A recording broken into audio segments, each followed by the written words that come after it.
देखिए, अब जो है अभी तक जैसे मैंने देखा कि लॉर्ड लिटन ना, उसके बाद देखा लॉर्ड रिपन। लॉर्ड रिपन को स्थायी स्वशासन का जनक कहा जाता है। महत्वपूर्ण पॉइंट है, लॉर्ड रिपन के समय जो है वर्नाक्युलर प्रेस एक्ट आया था, मतलब वर्नाक्युलर प्रेस एक्ट रद्द कर दिया गया था, आप जानते हैं। ठीक है, सर विलियम हंटर की अध्यक्षता में हंटर आयोग की स्थापना की गई थी, आप जानते हैं। शिक्षा से संबंधित है, जो प्राथमिक शिक्षा और जो है माध्यमिक शिक्षा के बीच में कितने प्रयास किए गए, सुधार किए गए, इन पे चर्चा करना था। फ्लोरेंस नाइटिंगेल ने जो है लॉर्ड रिपन को भारत का उद्धारक की संज्ञा दी है ना। अगला देख लेते हैं, लॉर्ड डफरिन। लॉर्ड डफरिन जो बड़ा इम्पॉर्टेंट स्थान रखता है, क्योंकि लॉर्ड डफरिन के समय बहुत बड़ी चीज़ें हुई हैं। तो आप पहले जानो, लॉर्ड डफरिन के समय तृतीय आंग्ल बर्मा युद्ध हुआ और बर्मा का अंतिम रूप से अंग्रेजों के साम्राज्य में विलय कर लिया गया। तो बताइए बर्मा को कब विलय किया गया? लॉर्ड डफरिन के समय ना, उसकी बात है। लॉर्ड डफरिन के शासनकाल की बात कर लेते हैं। लॉर्ड डफरिन का शासनकाल 1884 से लेकर के 1888 तक है ना। इनके समय की बड़ा इंपॉर्टेंट पॉइंट है, भारतीय राष्ट्रीय कांग्रेस की स्थापना होती है। ठीक है, तो भारतीय राष्ट्रीय कांग्रेस की स्थापना हुई कब? पहली बात तो भारतीय राष्ट्रीय कांग्रेस की स्थापना 28 दिसंबर 1885 को हुई है। ठीक है, गोकुल दास तेजपाल संस्कृत विद्यालय कहाँ पर? ये पुणे में हुई है ना, आप जानते हैं, इसे जानते रहेंगे। ठीक है, अब तो कांग्रेस की स्थापना कब हुई? 28 दिसंबर से 1885 को। ठीक है, उस समय वायसराय कौन था? लॉर्ड डफरिन था। ठीक है, क्या आप ये बता सकते हैं कांग्रेस का संस्थापक कौन है? तो कांग्रेस की स्थापना करने वाला व्यक्ति है जो है A.O. ह्यूम, पूरा नाम एलन ऑक्टेवियन ह्यूम। ठीक है, और ये क्या होता है? तो ये उस समय का इटावा का जो है कलेक्टर होता है। क्या होता है? इटावा का कलेक्टर होता है। ठीक है, इटावा कलेक्टर होता है A.O. ह्यूम, इसे आप याद रखे रहेंगे, इसका नाम एलन ऑक्टेवियन ह्यूम है। ठीक है, कांग्रेस शब्द को जो है किसने गढ़ा था? तो दादा भाई नौरोजी ने गढ़ा था, आप जानते रहेंगे। ठीक है, जो बाद में इसके अध्यक्ष भी बनते हैं। तो ये हम कांग्रेस के अध्यक्षता बाद में पढ़ेंगे, नहीं तो ये क्लासें लंबी हो जाएंगी, आप जानते हैं जैसा कि। ठीक है, तो इसे नहीं तोड़ेंगे आगे, तो याद रखे रहेंगे।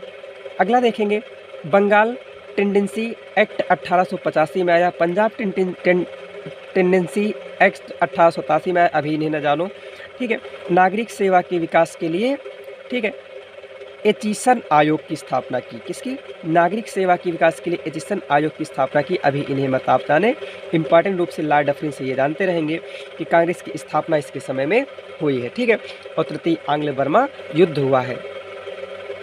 ठीक, और इसे आप जानते रहेंगे। इसने जो है कांग्रेस की स्थापना जब हुई, तो कांग्रेस की स्थापना हुई थी, इस पर व्यंग कसते हुए कहा था कि ये जो है, ये क्या है?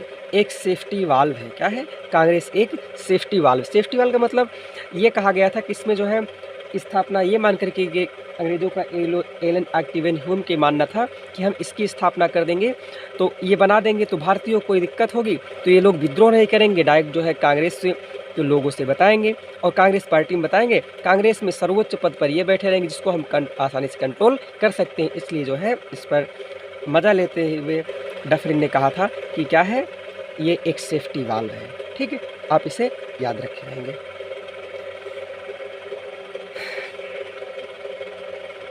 अगला देख लेते हैं, इसी में अगला गवर्नर जनरल वायसराय है, उसका नाम है लॉर्ड लैंसडाउन। क्या नाम? लॉर्ड लैंसडाउन। लॉर्ड लैंसडाउन की बात करते हैं तो दूसरा कारखाना अधिनियम आता है 1881 में। दूसरा कारखाना अधिनियम कब आया? 1881 में। दूसरा कारखाना अधिनियम जब 1881 में आ गया, तो आप ये बता सकते हैं कि प्रथम कारखाना एक्ट किसके समय में आया है? अभी हमने पढ़ा था, प्रथम कारखाना एक्ट 1881 में आया था। प्रथम कारखाना एक्ट 1881 में आया, उसके 10 साल बाद 1891 में द्वितीय कारखाना एक्ट आ गया। ठीक है, और भारतीय परिषद अधिनियम की स्थापना 1892 में हुई और डूरंड आयोग की स्थापना हुई। डूरंड आयोग की स्थापना हुई, जिसके तहत भारत और पाकिस्तान के बीच सीमा का निर्धारण किया गया। ठीक है, भारत और पाकिस्तान के बीच में सीमा का निर्धारण किया गया।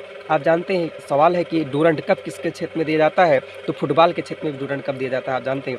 1891 में सम्मत आयु विवाह अधिनियम पारित हुआ। ठीक है, 1893 में अफीम आयोग की स्थापना हुई, उसमें ज़्यादा कुछ आप इम्पॉर्टेंट नहीं याद रखेंगे। 1881 में कारखाना अधिनियम प्रथम आया 1891 में दूसरा कारखाना अधिनियम आया, इसे आप ज़रूर याद रखेंगे।